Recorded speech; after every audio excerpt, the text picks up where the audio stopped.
Good morning and welcome to the Raben Report. I'm your host, Elliot Raben, so get ready to get triggered.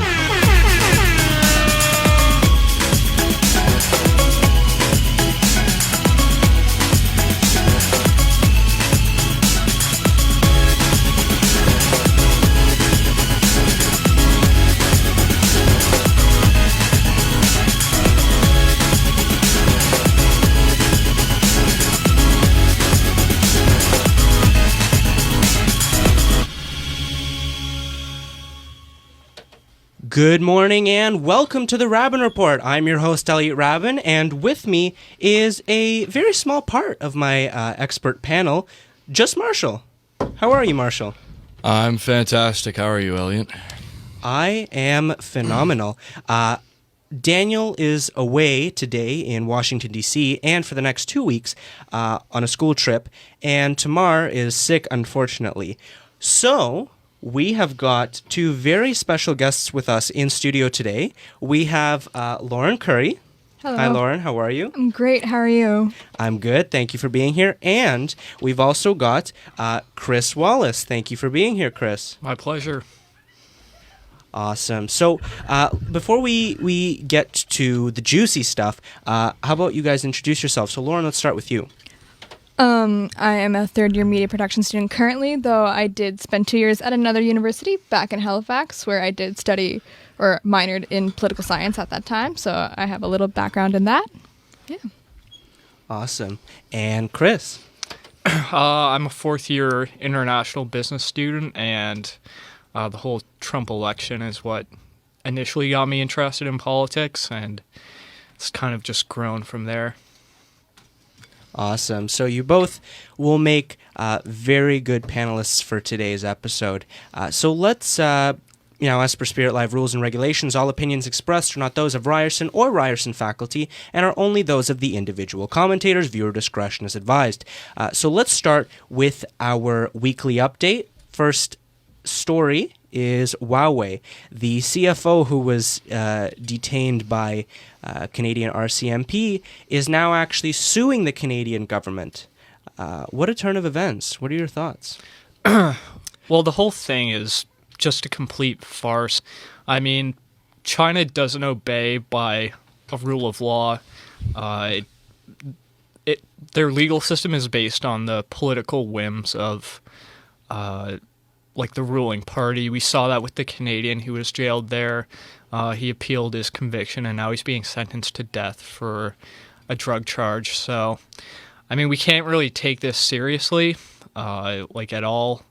And I don't think it should really have any reflection on the SNC-Lavalin affair. Yeah, I'm inclined to agree for the most part, and I don't think that this is necessarily intended to have to do anything with SNC-Lavalin, but when it comes to Huawei, I'm torn because I don't like the Canadian government doing the bidding of the American government when it comes to detaining people. At the same time, I do see Huawei as a threat in and of itself to Canada. However, did she need to be detained, and is she right to sue the Canadian government for this? I don't know.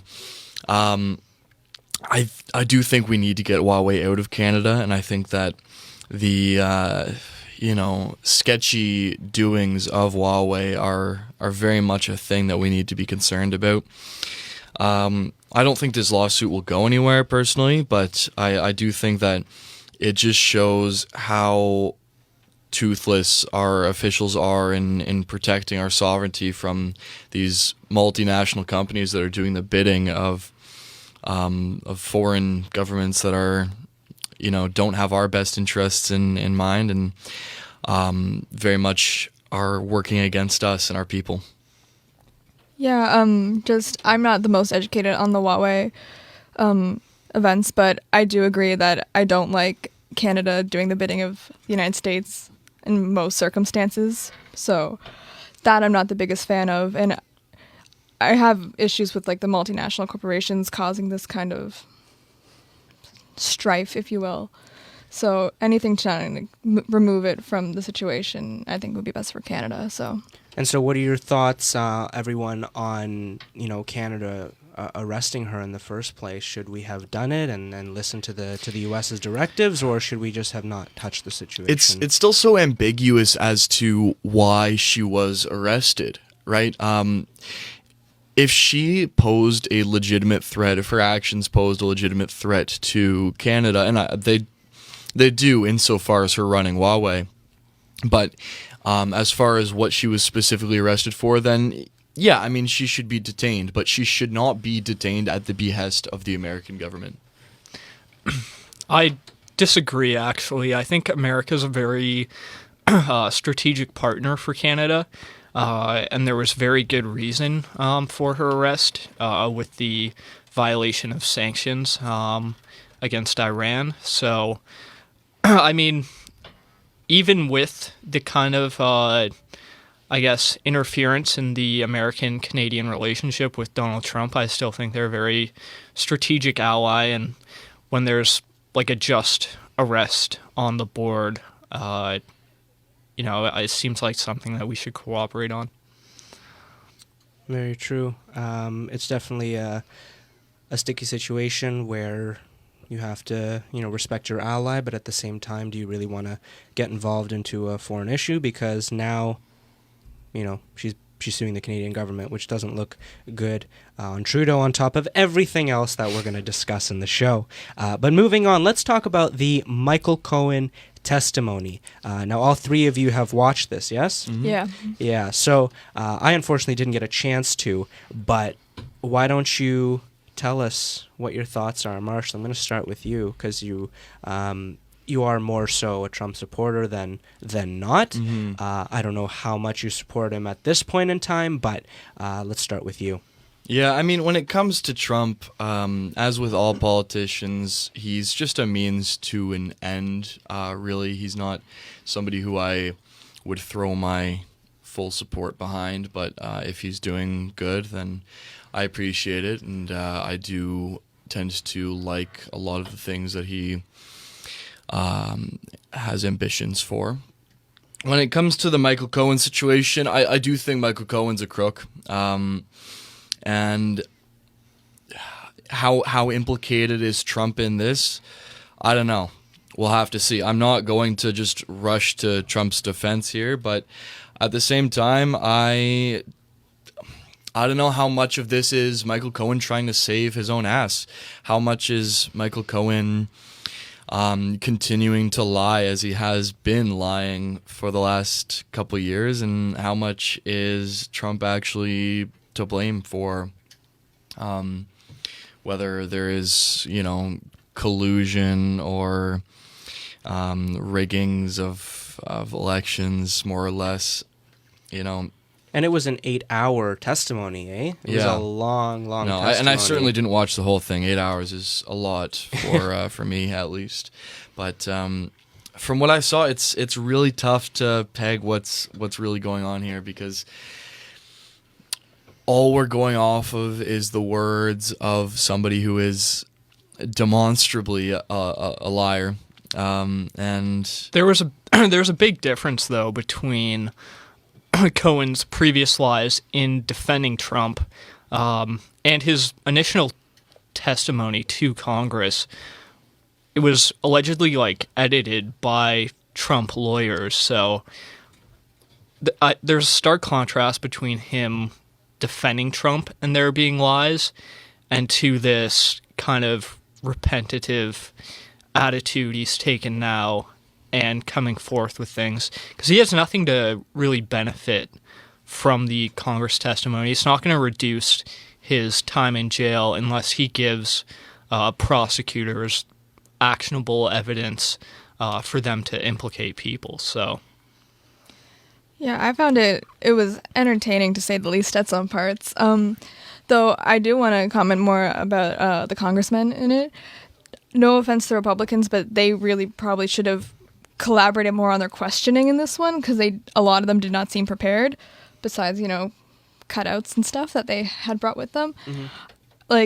again, like, just to echo, it's not going to change any of his sentencing because he's testifying to Congress. It's not a judicial trial. But, like, it could be, like, yeah, I don't want to be a scapegoat anymore, or it could be saving his own ass. And at this point, there's not enough evidence for either for me. But And it's interesting because one of the things he said, one of the clips that I saw, is that apparently at the point he said it, there was no questions about Trump from the Republican Congress people that were part of the committee, which, if true, is shocking to say the least, because obviously Trump is a huge part of this situation, and if he's not being questioned on Trump, then obviously we can see that the Republican Congress people are trying to protect Trump there.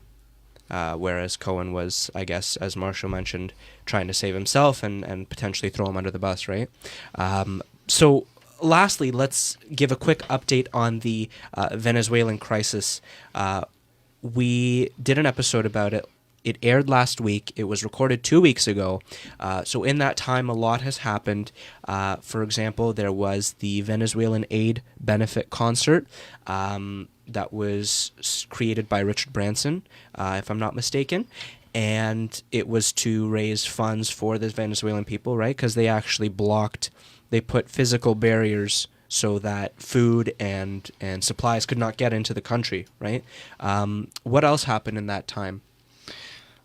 Well, there was a foreign aid situation going on to be delivered to Venezuela, and that was unsuccessful. The foreign aid delivery was, as you said, blocked by Maduro, this is the same kind of thing that we've been seeing for so long in Venezuela, whether it's Maduro or Chavez, who are really trying to mitigate the amount of foreign influence that comes into their country, because they know that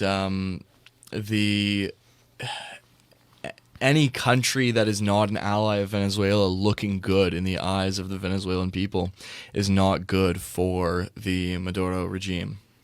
And so yeah, I mean, it's unfortunate but expected to see this kind of thing happening, these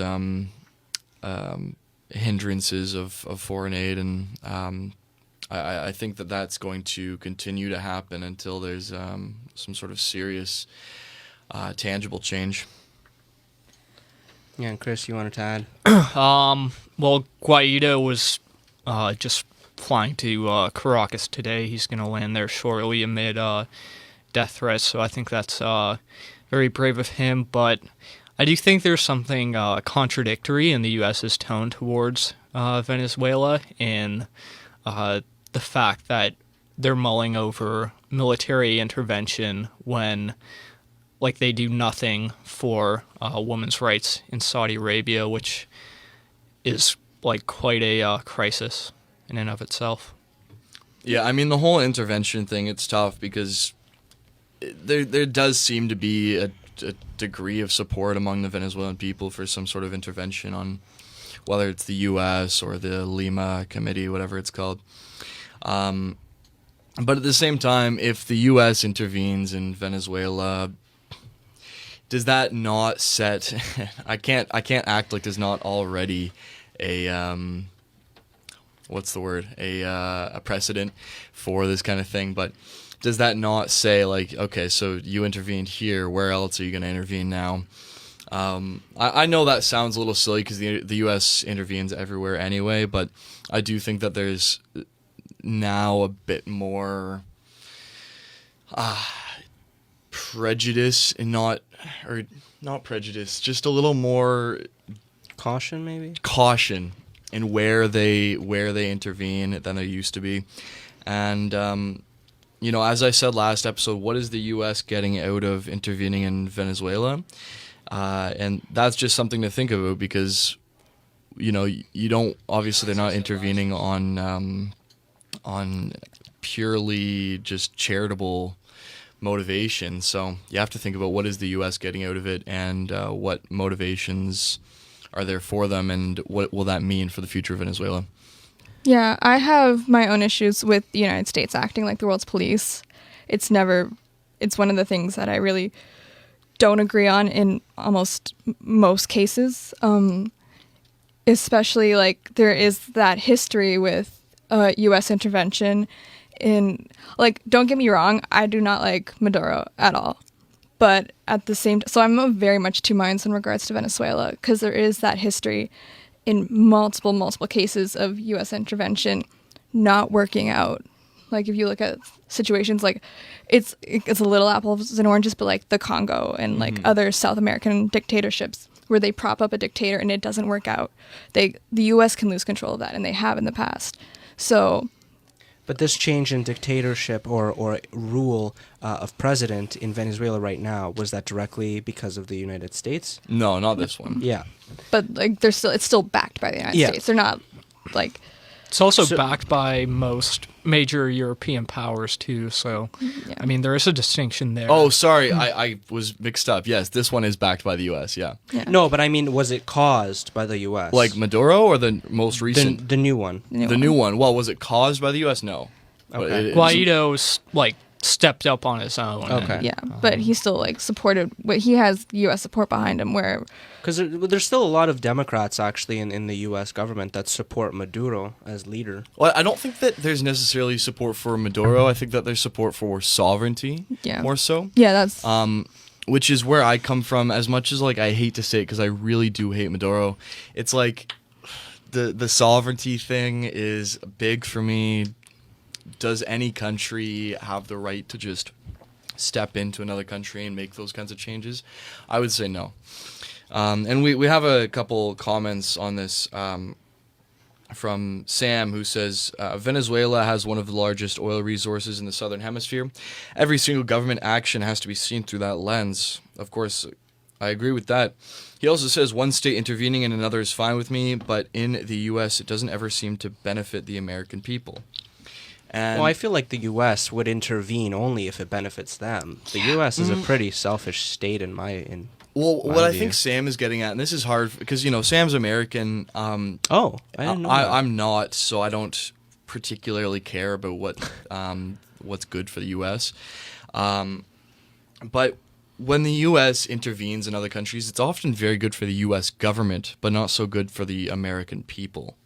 Okay. And I'm sure that's what he's getting at. I'm almost certain that's what he's getting at. Correct me if I'm wrong, Sam, but I can see where you're coming from. I mean, I guess I recently watched the movie Vice. I don't know if anyone has seen it, but if everything is said in the movie is true, the fact that they invaded Iraq just in order to get oil reserves, right?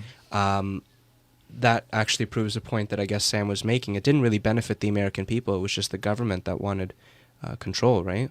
Or if anything, it benefits the American people by way of increasing the GDP, but at what cost, really? Yeah. The cost of, thousands of the lives of young Americans. And Sam just confirmed that, I was right in my intuition on what he was getting at. To the U.S.'s defense, though, there was, like, active, I guess, suspicion or peripheral information suggesting that they did have weapons of mass destruction. I don't agree with the invasion in Iraq. Okay. A lot of like the intelligence they got was quite shoddy and not legitimate, and I think there was definitely an overreach on the U.S. to do what they did. But there, just to provide some context, there was like peripheral information suggesting this. Okay. Very good points. And there's definitely a lot more that's going to come out of this crisis, and we're definitely going to keep you updated on the show. But now, to our main story, SNC-Lavalin. Justin Trudeau is facing the biggest political scandal of his prime ministerial term. The issue stems from allegations that his former Attorney General, Jody Wilson-Raybould, was improperly pressured by some of his closest advisors to prevent the prosecution of a large Canadian engineering firm, SNC-Lavalin, over accusations of fraud and bribery, as stated in The Guardian. This scandal has cost Trudeau Gerald Butts, his closest advisor, and Wilson-Raybould, of course, both of whom resigned. The Liberals have become much more unfavorable in the polls, and things are just getting worse. What's going to happen? We'll find out on the show today. Before we get to the questions, remember we are live on Facebook, so you can comment on our feed to have your thoughts read live on air. So without further ado, what is SNC-Lavalin really accused of? Chris, let me start with you. Well, they're accused of bribery in operating in Libya, which, I mean, I have to say to begin with, when you are doing business in Africa, it's a very big part of their culture to succeed, is to engage in this very common business practice there.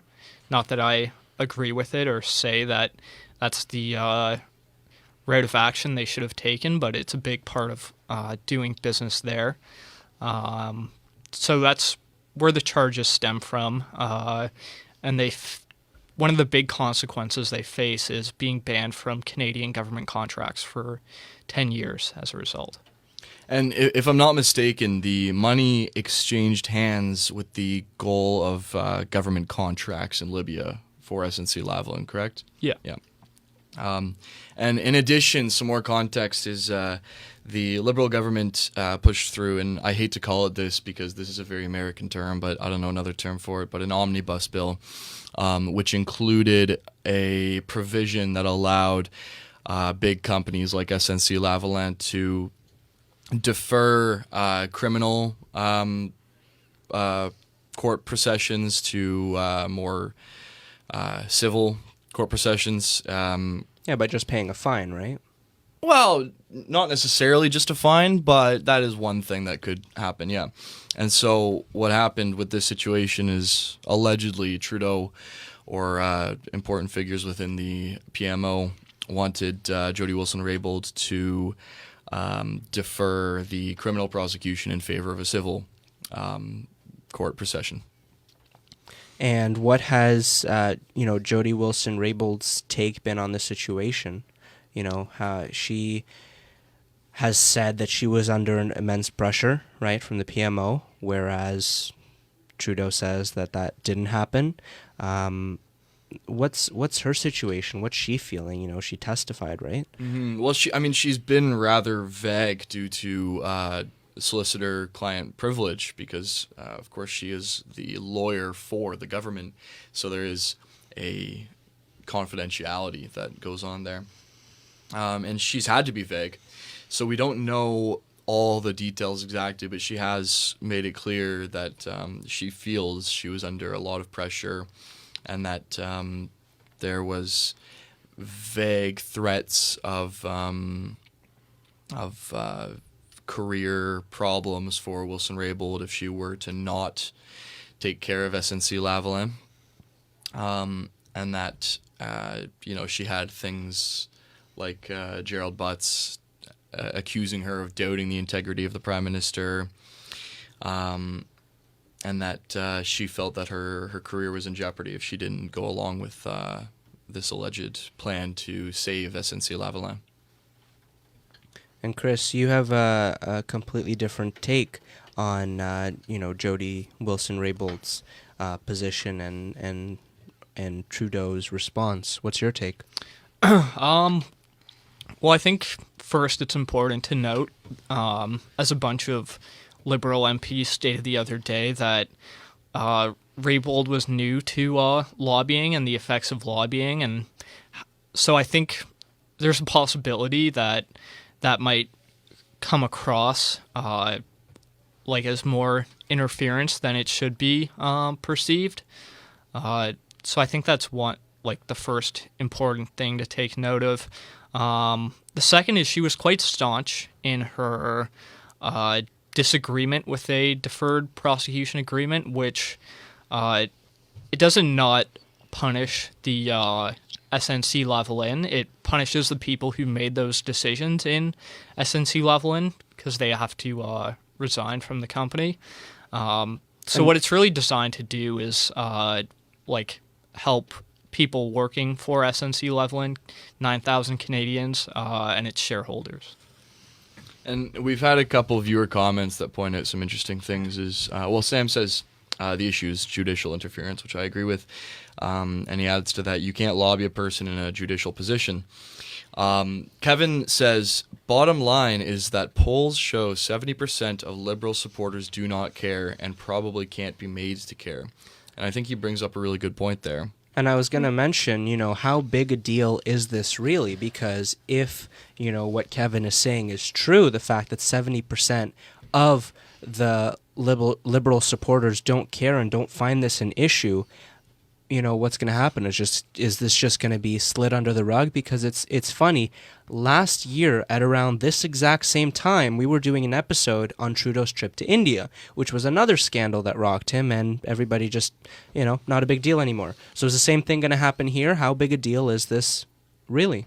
Not that big of a deal from a political perspective. From a moral perspective or a legal perspective, could be a very big deal. But from a political perspective, I honestly don't see it being that huge of a deal. I think that this notion that Trudeau will resign is kind of a conservative fantasy.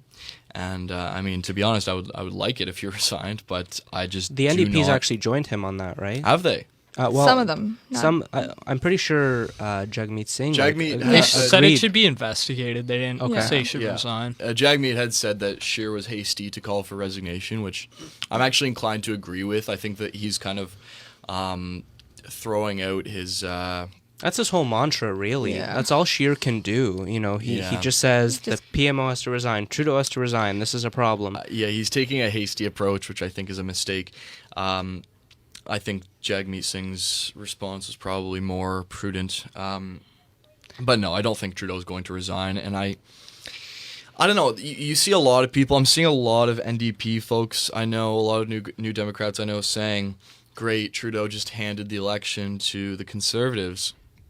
A lot of NDP folks I'm seeing saying that he just handed the election to the People's Party, which I think is a stretch. But I also think it's a stretch to say that he handed the election to the Conservatives. Like, listen, I would like that. That'd be great. But I just don't think that this is going to affect Liberal voters. I don't think it's going to change the mind of Liberal voters.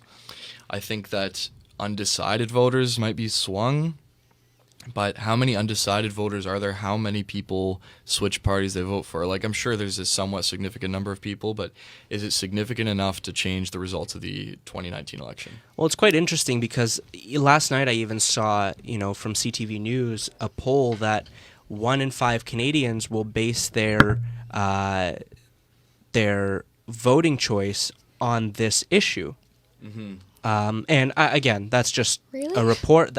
That's just a report that I read. But you don't agree, do you? No, because first of all, most people who I've talked to, I talk to mostly media production students in my daily life. They don't know what this is. Mm-hmm. And, Liberal, the majority, tend to skew younger. And I think it's a very complicated issue with like a lot of steps and a lot of this leads to this, leads to this, leads to this, and now it's PMO's office trying to save their asses. But like it's a complex issue that I think people don't care.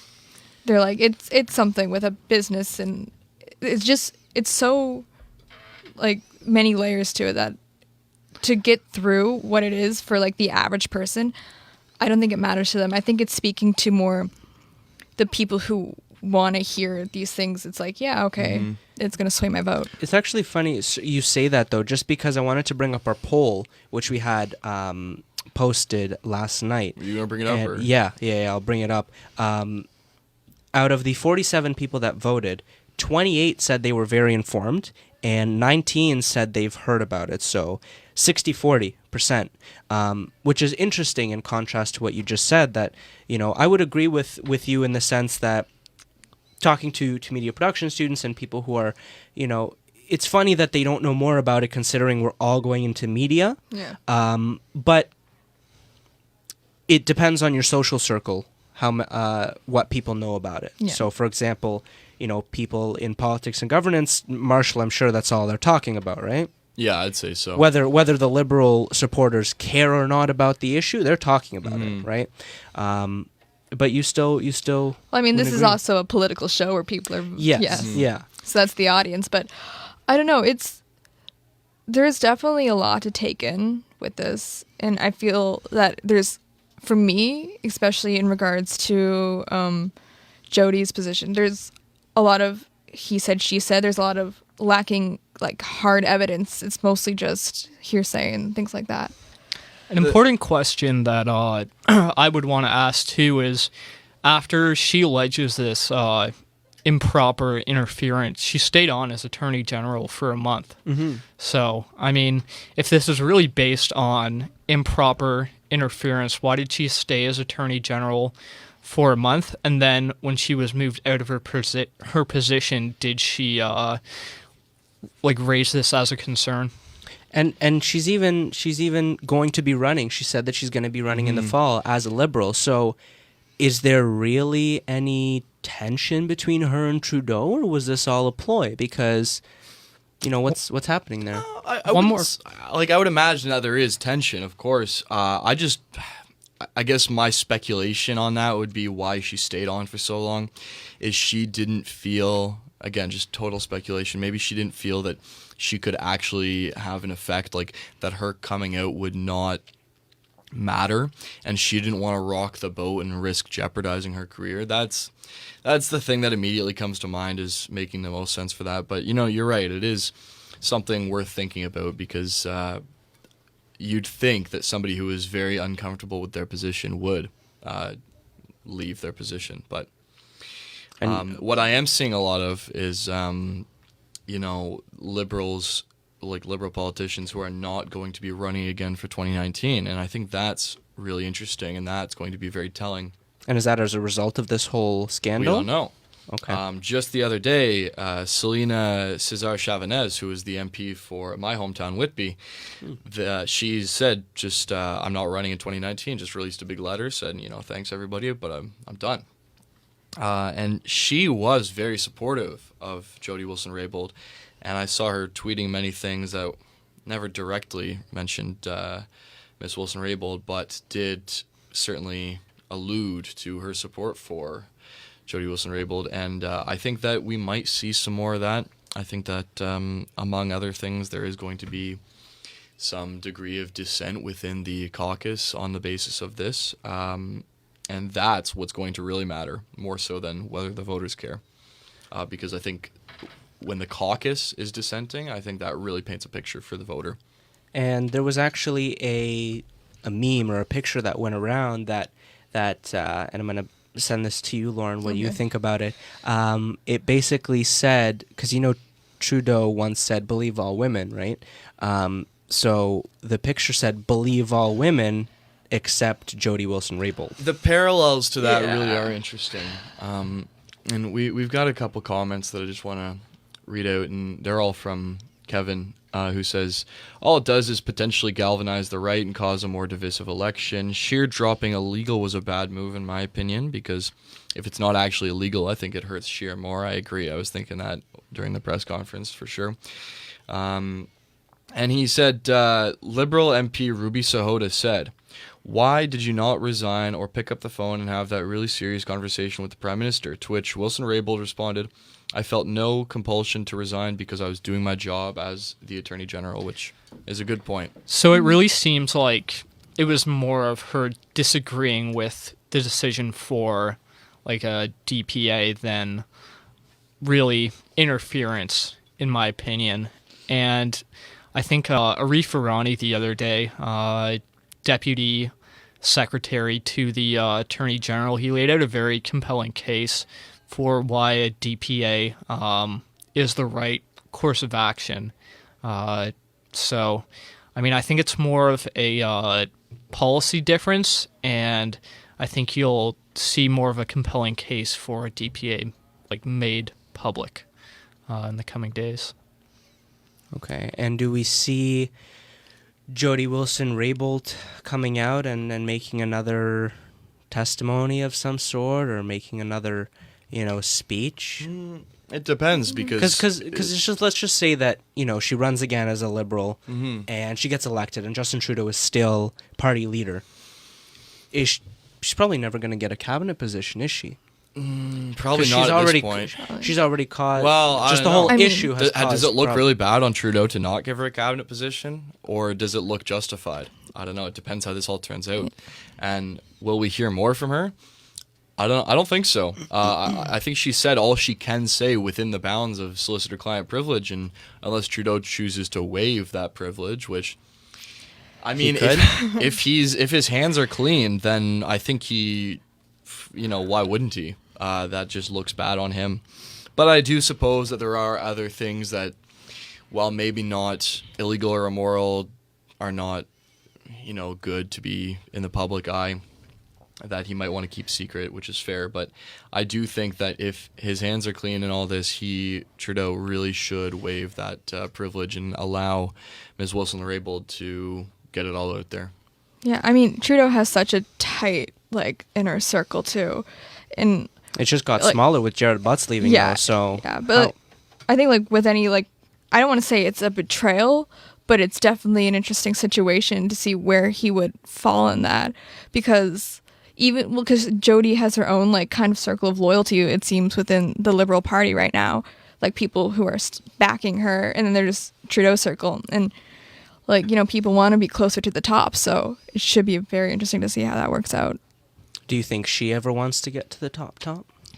Daniel, our friend, our panelist Daniel, made a comment about that earlier, which I can't scroll back up to now, but he said something along the lines of Ms. Wilson-Raybould should use this as a springboard to not run for Prime Minister, that's improper, to run for party leader and become the Prime Minister. And I don't know, I don't like all this lionization of Jody Wilson-Raybould. I get it, yeah, very brave thing to do, come out against the PM, but I see all these conservatives who are really just acting like she's such a hero and such a, give me a break. She, this is the politician who introduced Bill C-16. This is the politician who made the big fuss out of Colton Boushie being shot when he was trying to steal somebody's property. This is not somebody who I want to put on a platform and shine a light from heaven on. This is just a liberal politician who recognizes that Justin Trudeau is a goof.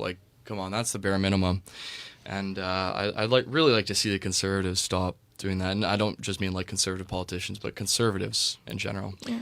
And I just wanted to go back to just a quick comment we got from Kevin Gomez where he said journalism student doesn't follow the news.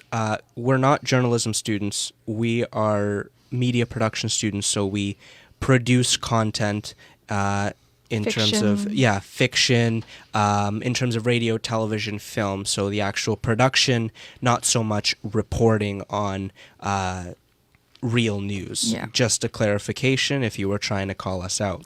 Sorry, just one point to add. I think if Scheer was smart about this whole case, he would have dragged it out, because he was really handed a golden nugget in regards to this controversy, and he's kind of, I guess, used all that momentum to just call it illegal in the initial few days. So I think that is also a huge mistake by him. And you don't think he's dragging it out right now?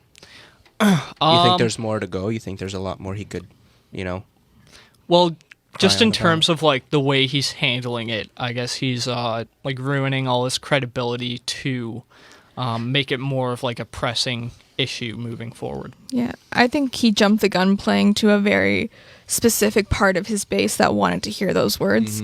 I think he's yes, this is what they want to hear, so I'm going to tell them this right now. And I think he didn't think about it enough that it could work in his favor. Yeah, he was very heavy-handed with using the term illegal, as Kevin said, and I think that if there turns out to not be any activity that was technically illegal, it's going to come back and hurt Scheer and the Conservatives. And, I think that the Maxime Bernier and the People's Party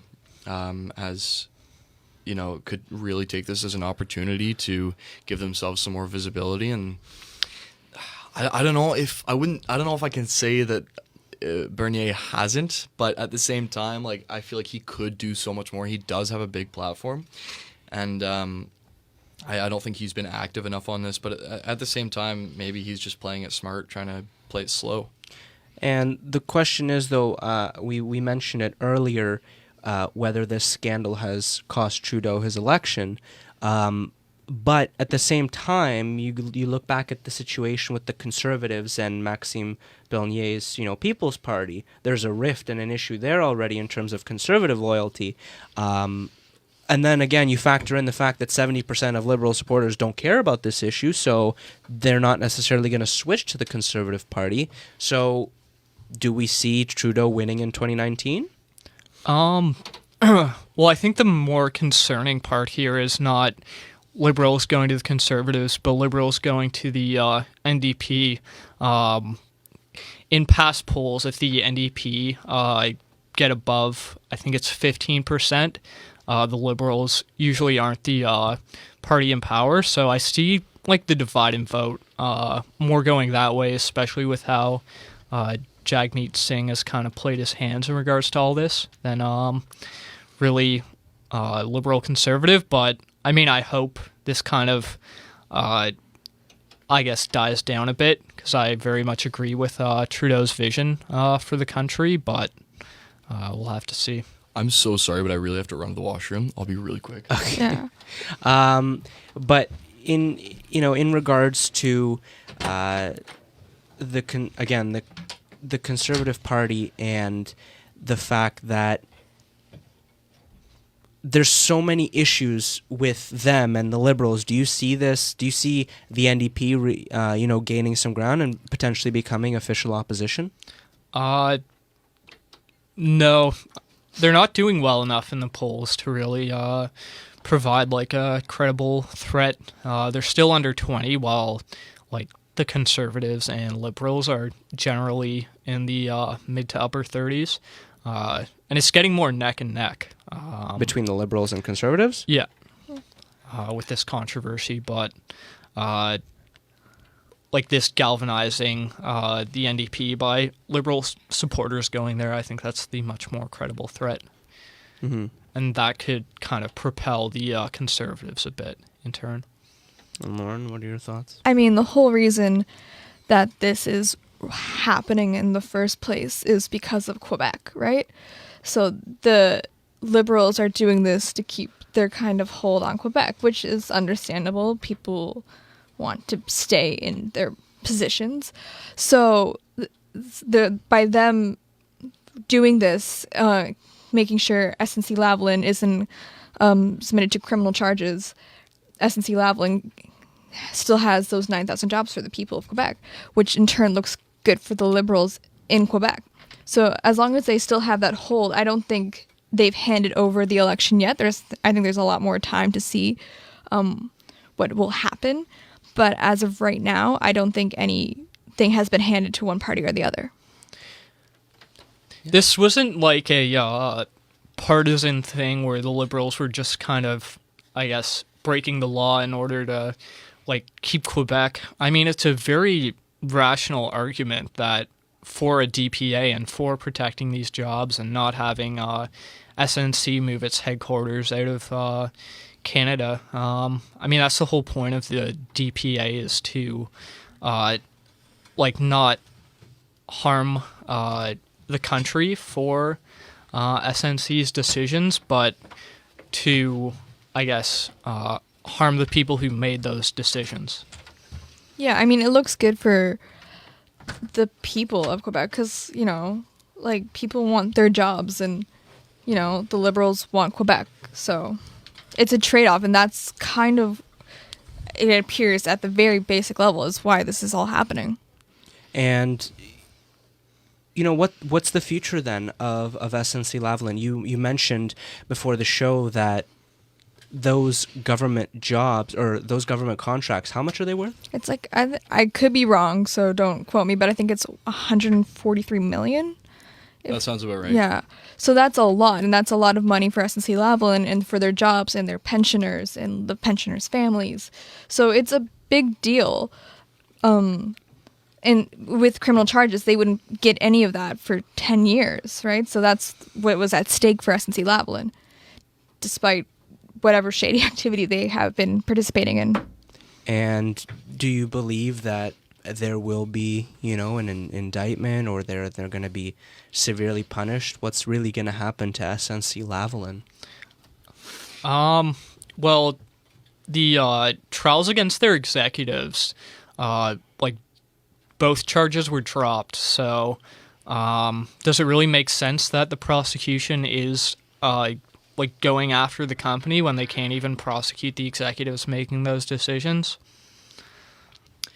Yeah, it's tough because when you see these kind of, I don't want to call it white-collar crime because we don't know that any crime has been committed, but this kind of white-collar corruption going on, how much trouble do people really get in ever? I would say sometimes a lot. A lot, Just 'cause like Bernie Madoff is one example. You also look right here at home, the RSU, Sure, but those are kids. He was Kids making smarter than salary. a kid. Yeah. True. And I think, it's been reported that he might be going to jail because over $5,000 is fraud, right? And it's a criminal offense. So I think I think they are going to, they're not necessarily just going to get away with it. Like, I hope so. I hope that's the case. I really want to see, retribution for this kind of thing. When you go to a regime like the Gaddafi regime, regardless of, how things are in Libya, and you're exchanging money with them, that's just in itself, regardless of all other contexts, that's a serious problem, and I don't want to see that happening. And I want to see individuals punished. I want to see the people responsible taken to account for this, because it's really corrupt and seedy, and I don't want to see people getting off on light sentences or getting fines for this. A DPA too isn't punishment getting off light. I mean, it punishes the people who made those decisions and saves the company. Is it really, from a government's perspective, we are supposed to support our companies overseas, and if this was happening amid the backdrop of sanctions not being imposed on Libya at that point, the fact that they were doing these infrastructure deals in Libya, is it really not considering the bribery part, is it really that harmful a thing? I might not think so. I mean, I don't understand why I'm supposed to care about this company that has obviously abandoned Canada and Canadian values to go work in, a dictatorship. But is it the company as a whole, or is it just at the top? Because Lauren, as you mentioned, you said your dad was talking about the people. Yeah, it's there's workers' jobs at risk, 9,000 Quebec citizens who could lose their jobs and their livelihoods, and that's such a big part of it.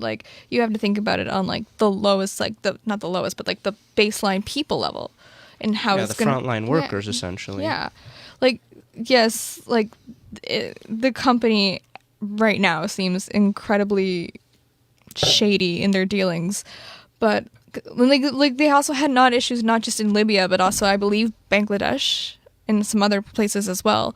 And it's also things working basically with the Gaddafi regime and his family and protecting them. And it's very convoluted in that sense, but if you look at it, where do we lie? Do we lie at protecting the Libyan regime back when Gaddafi was in charge, or do we think about the workers in Canada? What do you mean? Sorry, what do you mean protecting the Gaddafi regime? Because they were only doing infrastructure projects there. Well, it's still working with an oppressive regime. Yeah. Yeah. It's an important distinction to make, though, because Canada has business interests in China, all over the world where there are dictators. So it might be a bit controversial to just pick on SNC for doing business in Libya. Well, I don't agree with those ones either. So Yeah, Yes. and I'm on the same page. I think that we can take this as an opportunity to say, like, why are we doing business in China and Saudi Arabia? But these are also issues that we can get to when we get to them. But this is different because of the bribery, of the nature of bribery, and of just the corrupt aspect to it. Whether these other situations are morally corrupt, are they legally corrupt? No, not to my knowledge. And I think that that's the thing that needs to be addressed first. That's more deserving of our attention for now. These other things, yeah, I mean, we should look at them and be critical of them and be wary of the fact that how much does it benefit us and how much does it benefit just the government to be doing these to be doing business with these countries, and to bring it back to SNC-Lavalin, I don't care about companies, whether Canadian or not, when they start going overseas and working overseas to this extent. That doesn't benefit the frontline workers of SNC-Lavalin to go and take contracts in Libya. They can take contracts in Canada and benefit SNC or benefit the frontline employees all the same. But don't you think that, I mean, wouldn't they take the contracts if there was work to be done in Canada? Yeah. Maybe they're just not getting the contracts. Why and they isn't there have work? to. We used to be a country that built things. Why aren't we anymore? SNC, though, they did have like that major hospital in Quebec that I believe they're still working on, Yeah. and as well as a bridge at this point in time. So they're doing stuff here, but So is it they're- just corporate greed? probably, yeah. I mean, Canada's far from really reversing the trends of globalization and bringing manufacturing back. It just doesn't make economic sense to do that. So, I mean, like, China has business interests in Canada. Canada has business interests all over the world. It economically benefits us to have them. And I don't think we're going to like make China a democracy by not having business interests with them. So in terms of doing business with these countries, like, it's not going to have an impact on their form of government. See, I don't care if China becomes a democracy. I have no interest in China at all. I care about the fact that they aren't right now, and that they have a inherent economic advantage by way of their, 24-hour work days and that kind of thing. And I don't think that, well, like, what is economic sense? What makes economic sense? Increasing our GDP? Is that worth it to be doing business with these corrupt and arguably evil countries that just take advantage of us and pull the wool over our eyes for GDP? What do you mean, take advantage of us? Well, I mean, the sense, like, trade with China is never symmetrical, for example, because we can never compete with an entire lack of labor laws. We can never compete with the rate at which they build and produce because they consider their employees expendable. I mean, we get goods from China like much cheaper than we could make them ourselves. That's kind of the benefit of that. And then we also get to export our goods. So you can't really have like a black and white view in regards to like trade balance, which isn't actually all that bad with China. You kind of have to look at the mutual benefits of doing trade with them too. But trade with China is always, the ball is always in their court because they can always produce more than us. And that's the problem, is that they can leverage the trade situation to their benefit as much as they like. And we'll go along with it because we just want to increase our GDP. Well, I don't think we do that all the time. I think there's a lot of instances where we prioritize our natural or national interests in some sense. And in regards to China's like manufacturing capacity, it's only really in regards to these like lower quality manufactured goods. So, I mean, how much of a demand do we really have for that as opposed to higher quality, which we see isn't really being built in China?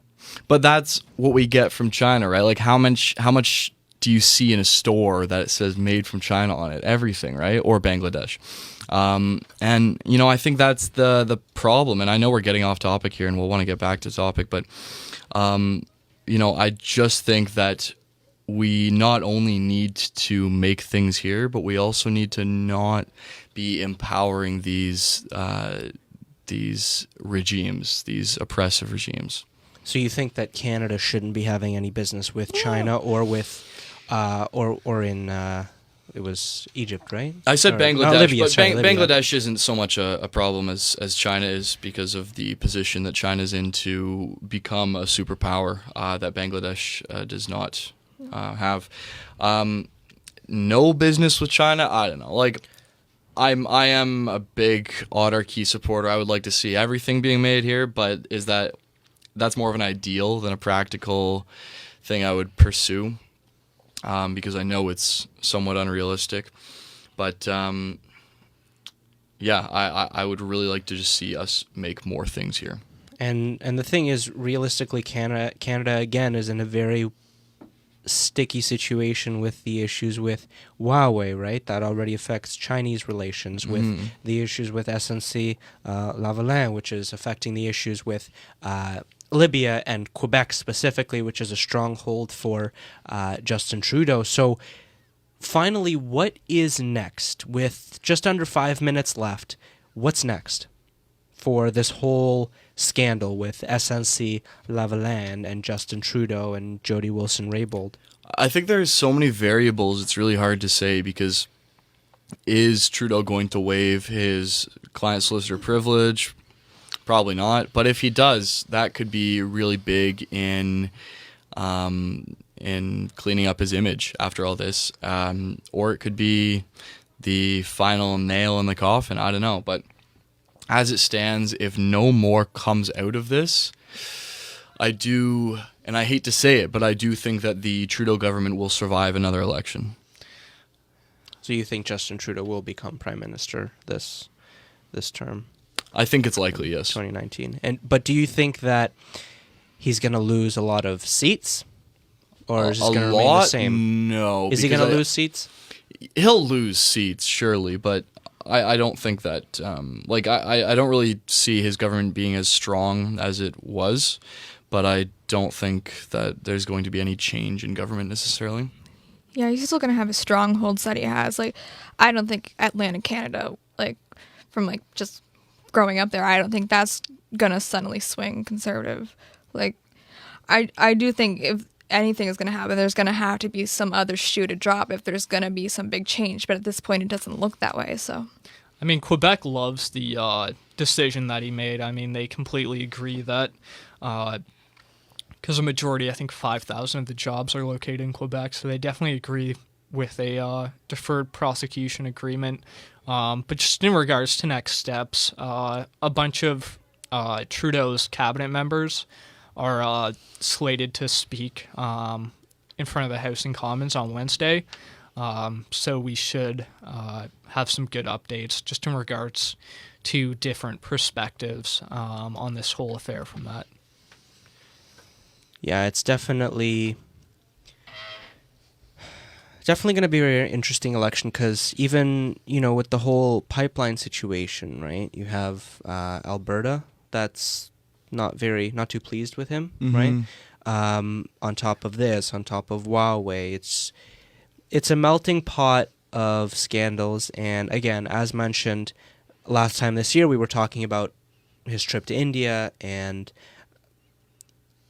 are any of these things really going to stick? Like, India seemed like discussion? such a big deal at the time, and we laugh about it now, but is it something that's changing people's minds when it comes to voting? Probably not. Will this? I don't know. How are we going to feel about this come October? Because technically the election is not too far It's away, not too far away, relatively no. speaking. I know a lot of campaigns that are starting work now, specifically candidates that are not incumbents, meaning that there's a lot of room to grow their fields, right? Yeah. And was Alberta gonna vote Liberal? In the No. first No, place? they're Yeah. certainly Not at all. Yeah. So does that really, it looks bad, but was it gonna change anything? No. Probably not. But that was our show for this week. Thank you to everyone that tuned in and that messaged us live. Thank you again to our special guests for coming on today. We really appreciate you being here. Thank you, Lauren. Thank you. And thank you, Chris. Happy we to really be here. appreciate your input. A brand new episode of the Raben Report will be coming to you next week, same day, potentially same people, same time. Have a great day, everyone.